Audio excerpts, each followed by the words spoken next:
নমস্কার বন্ধুরা, কাজল ভিলেজ কিচেনে সকলকে স্বাগত জানাই। রোজকার মতো আজও রান্নাঘরে চলে এলাম। আজকে একদম ময়দা আর মসুর ডাল দিয়ে মজাদার টিফিন করে আপনাদের সঙ্গে শেয়ার করব। তার জন্য প্লিজ প্রথম থেকে লাস্ট পর্যন্ত ভিডিওটি দেখতে থাকুন, আশা করছি বেশ ভালো লাগবে। তার জন্য দেখুন এখানে আমি মসুর ডাল নিয়ে নিয়েছি। এই মসুর ডালটা গ্রাম থেকে একজন বেচতে এসেছিল, সেখান থেকেই আমাদের দোকানের ওখানে কিনে রেখেছিল। তো আজকে এই মসুর ডাল দিয়েই ভাবলাম একটা মজাদার টিফিন করে আপনাদের সঙ্গে শেয়ার করি। তো এবারে এই মসুর ডালের মধ্যে জল দিয়ে দেব, দিয়ে 3 থেকে 4 বার খুব ভালো করে ধুয়ে নেব। এর মধ্যে অনেক কিন্তু পাউডার থাকে, সেইগুলো চলে যাবে। তো দেখুন খুব ভালো করে এটাকে জল দিয়ে আমি 3 থেকে 4 বার ধরে ভালো করে ধুয়ে আর ফেলে দিয়েছি। অপর দিকে দেখুন জলটা আমি হালকা উষ্ণ জল গরম হতে বসিয়েছি। এই বাটির আমি 1.5 বাটি জল দিয়ে দিয়েছি। এবারে এই মসুর ডালটা দিয়ে দেবো এর মধ্যে। তো আমি এখানে 50 গ্রাম মসুর ডাল নিয়েছি। আপনারা চাইলে এর থেকে কম বেশি নিতেই পারেন। 50 গ্রামের থেকে হয়তো একটু বেশি হতে পারে, কারণ আমি তার মেপে নিইনি। এবার আমি এটাকে ঢাকা দিয়ে খুব ভালো করে আগে সিদ্ধ করে নেব, তারপর আমি দেখাচ্ছি এর মধ্যে কি কি ব্যবহার করব। তো ঢাকা দিয়ে দিলাম, ভালো করে এটাকে এবারে সেদ্ধ করে নেব আগে। তো দেখতে পাচ্ছ ডালটাকে খুব ভালো করে সিদ্ধ করে নিয়েছি। এর ফাঁকে আমি একবার দেখে নিয়েছিলাম। তো দেখুন মসুর ডাল সিদ্ধ করতে কিন্তু খুব বেশি সময় লাগে না, ডালটা বেশ ভালোই সিদ্ধ হয়ে গেছে। এবার আমি এর মধ্যে কিছু উপকরণ দেব। এই ফাঁকেই দিয়ে দেব স্বাদ মতো লবণ বা মাপ মতো লবণ। তো দেখুন লবণটা আমি দিয়ে দিলাম। এবার আমি এখানে দিয়ে দেব সাদা তেল। তো এই চামচের আমি 2 চামচ দিয়ে দেব সাদা তেল। আর এর মধ্যে দিয়ে দেব হলুদ গুঁড়ো।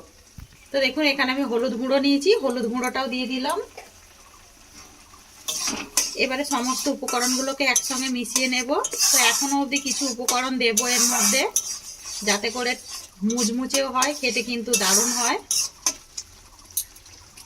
এই ফাঁকে আমি দিয়ে দেব এর মধ্যে অল্প করে একটু চিনি। চিনি দিলে পরে খেতে বেশ দারুণ হবে আর মুচমুচেও হবে। দেখুন এখানে আমি চিনি নিয়ে নিয়েছি। তো মুসুর ডাল এমনিতেই মিষ্টি মিষ্টি হয়, তার জন্য অল্প করেই চিনি দিলাম, আর না দিলেও কিন্তু হবে। আর দিয়ে দেবো আমি এখানে কিছু ভাজা মশলা। দেখুন এখানে জিরে, গরম মশলা, তেজপাতা, শুকনো লঙ্কা, ধনে সব কিছুকে আমি শুকনো খোলায় ভেজে আমি ভালো করে গুঁড়িয়ে রেখেছিলাম। এই যে দেখুন এখানে আমার গুঁড়ানো সব সময়তেই থাকে, এই যে। তো এটা আমি দিয়ে দিলাম, দিয়ে এবারে সমস্ত উপকরণগুলোকে একসঙ্গে মিশিয়ে নেব। আর এই সময় আমি গ্যাসটাকে জোরে দিয়ে দিয়েছি। তো দেখুন নাড়তে নাড়তে সবকিছু উপকরণ দেওয়ার পরে অল্প একটু নাড়ার পরে দেখুন কতটা শুকনো হয়ে গেছে জলটা। তার বেশি শুকনো করার দরকার নেই। এবার আমি এর মধ্যে যেহেতু 50 গ্রাম আমি এখানে মুসুর ডাল নিয়েছি, তার জন্য আমি 1 বাটি এখানে ময়দা নিয়েছি। তো ময়দা আটা ময়দা পাইল করেও নিতে পারো, অথবা আটাও নিতে পারো, আর যে কোনো ময়দা দিয়েও কিন্তু এটা হবে। তো এবার আমি এখান থেকে অল্প অল্প করে দেব, দিয়ে এইভাবে আমি ডালের সঙ্গে মেশাতে থাকবো। আর এই সময় গ্যাসটাকে আমি আস্তে করে দেবো। তো অর্ধেকটা বেশ দিয়েই দিয়েছি, অল্প একটু রয়েছে, এই যে এইটাও আমি এর মধ্যে দিয়ে দেবো। তো আর সবার আগে একটু নাড়াচাড়া করে নিই, এতে করে ময়দার যে কাঁচা গন্ধটা থাকে এইটাও কিন্তু চলে যাবে। এবার এইটাও রয়েছে, এইটাও আমি দিয়ে দেব। ময়দাটাকেও আমি এর মধ্যে দিয়ে দিলাম, দিয়ে এবারে সমস্ত ময়দাটাকে এই মুসুর ডালের সঙ্গে মিশিয়ে নেব। তো দেখুন সবকিছু বেশ মেশানো হয়ে গেছে। এবার আমি এইটাকে গ্যাসটাকে এই সময় বন্ধ করে দিয়ে একটা প্লেটের মধ্যে এটাকে ঢেলে নেব। দেখুন একটু নামিয়ে নিয়ে ঠান্ডা করে নিলাম। একদম ঠান্ডা হয়ে যায়নি, হাত দেবার মতো রয়েছে, না হলে একদম গরম অবস্থা ছিল মসুর ডাল যেহেতু। তো এবার এই উপকরণগুলোকে মেখে একটা ডোর পরিণত করে নেব আগে। তো দেখুন এইভাবে আমি মাখছি, হালকা হালকা একটু মুসুর ডালের মধ্যে জল জল মতো ছিল বলে দেখুন কতটা সুন্দরভাবে মাখা হয়ে যাচ্ছে। আর যদি মনে হয় শুকনো হয়ে যাচ্ছে, এখানে একটু উষ্ণ জল নিয়ে নেবেন, গরম জল অল্প করে দিলেই কিন্তু একটা ভালো করে ডোর পরিণত হয়ে যাবে।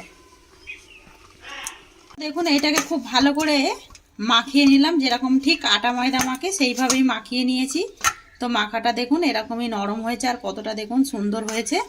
তো এটাকে একটু হাত দিয়ে আরেকটুখানি মাখিয়ে নেব। আর এটাকে ঢাকা দেবার কোনো দরকার নেই, এই ফাঁকেই কিন্তু করে নিতে পারবেন। এবার আমি এখান থেকে লেচি কেটে নেব। এইভাবে আমি গোল গোল করে আগে লেচিগুলো করে নেব। লেচিগুলোই কেটে নিয়েছি, কতটা সুন্দর হয়েছে দেখুন।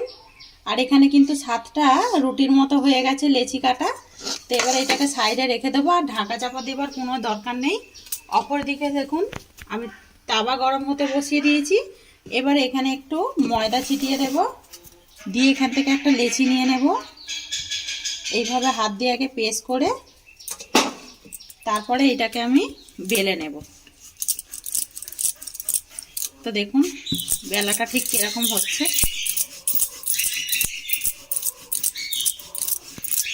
এবারে এটাকে আমি পরোটার আকারে ফোল্ড করে মুড়ে দেব। আবার একটু এরকমভাবে আমি আর আটা ছেটানোর বা ময়দা ছেটানোর কোনো দরকার নেই, এইভাবে আমি বেলে নেব। তো দেখুন কতটা সুন্দরভাবে বেলা হয়ে গেছে। আর বেশি বড় করব না, এরকমই থাকবে। এবার এই একটা বেলে নিয়েছি, এটাকে আমি একটু ঝেড়ে তাওয়ার মধ্যে দিয়ে দেব। আরও একটা আমি ওইটা হতে হতে এইদিকে বেলে নেব। আপনারা চাইলে সবগুলো বেলে নিয়েও করতে পারেন, আর আমি কিন্তু বেলতে বেলতেই করে নেব। এখন এইটা যখন এরকম এক পিঠ হয়ে যাবে, আমি অপর পিঠটা উল্টে দেব। তো এই পিঠটা উল্টে দিলাম দেখুন। এবারে আমি দুটো কাঁচা পিঠ যখন সেঁকে নেব, তারপরে দিয়ে দেব ওপর থেকে 1 চামচের মতো তেল। তেলটা দিয়ে এইভাবে 2 পিঠ ভেজে নেব। দেখুন পরোটাগুলো কতটা ফুলছে দেখুন, খেতে কিন্তু বেশ দারুণ হয়। এটা কিন্তু রাতেও খাওয়া যায় করে, আর কোনো রকম ঝামেলা ছাড়াই দেখুন হয়ে যায়। মুসুর ডালটা খালি সিদ্ধ বসিয়ে দিয়েই কিন্তু হয়ে যায়, কোনো ঝামেলাও লাগে না। আর এইটা কিন্তু টমেটো চাটনি, টমেটো সসের সঙ্গেও কিন্তু দারুণভাবে খাওয়া হয়ে যায়। আর এইটা কিন্তু এরকম সকালে যে বাচ্চাদের স্কুলে যায় তখনও কিন্তু এইভাবে কিন্তু ভেজে দিতে পারেন, তাতে করেও বাচ্চারা অনায়াসে খেয়ে নেবে। তো দেখুন এই পরোটা একদম হয়ে গেছে, এটাকে একটা থালার মধ্যে নামিয়ে নিলাম। এখানে দেখুন ওই কথা বলতে বলতে আরও একটা যে বেলে রেখেছিলাম এইটাও দিয়ে দেবো তাওয়ার মধ্যে। আগে 2 পিঠ সেঁকে নেব, এই একইভাবে এইটাকেও ভেজে নেব। 2 পিঠ বেশ 2 পিঠ ভেজে নিলাম। ওপর থেকে একটু তেল ছড়িয়ে দেব, দিয়ে আমি এইটাকেও ওই একইভাবে ভেজে নেব। দেখুন এইটাও বেশ 2 পিঠ ভেজে নিলাম, এটাকেও আমি তুলে নেব। তো দেখুন পরোটাগুলো কতটা সুন্দর হচ্ছে। তো সবগুলো ভেজে নিয়ে ফিরে আসছি। তো দেখুন সব পরোটাগুলোই ভেজে নিলাম, ভেজে নিয়ে ফিরে এলাম। আর কতটা তাড়াতাড়ি হয়ে যায় আর কতটা মুচমুচে হয় দেখুন।